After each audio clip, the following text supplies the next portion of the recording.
新北市原本有一只搜救犬，叫做光，伊伫去年已经退休啊。新北市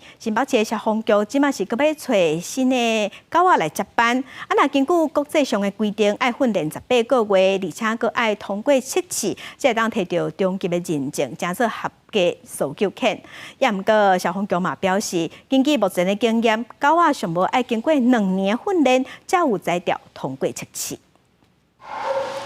向前走，划过车内障碍，发现目标了后，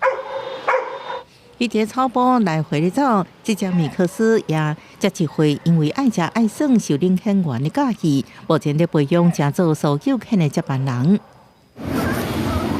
落地房仔顶悬骹步无够6分，也个真细汉就开始受训。全国际定出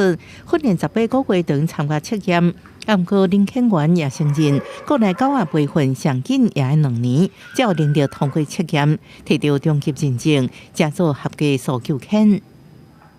真的很难啊，不可能说我一只犬只就是这样子，到18个月就马上可以让它通过测试，也是要看犬只的特性，还有它的能力，再加上就是我们领犬员慢慢的去努力增强自己。要培养到专业真无简单，是要更较厉害，考高级的认证，过去也只有少数。因为搜救犬爱有好身手，皮物件厉害，高度服从，拢是基本的功夫。面对灾难现场复杂，爱阁有能力真经适应地形，短时间内找到等待救援的人。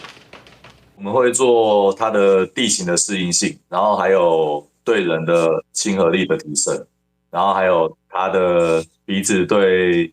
气味的反应。比利时龙犬汉娜作为野同事也细心的培训员，伊伫这一天，佮看到一串4尺的搜救犬大前辈。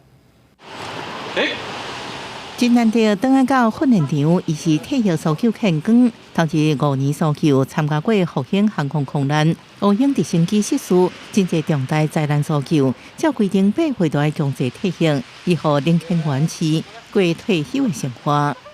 他会突然间耳朵立起来或者怎样，可能就是有人开铁门，或者是煮东西在沸在逼那个水壶那种。刚伫旧年年会到退役，即马食饱困饱食，有时阵出门拍拍走，就算无阁出任务，作为搜救犬也是做好助手，守护国家安全。记者综合报道。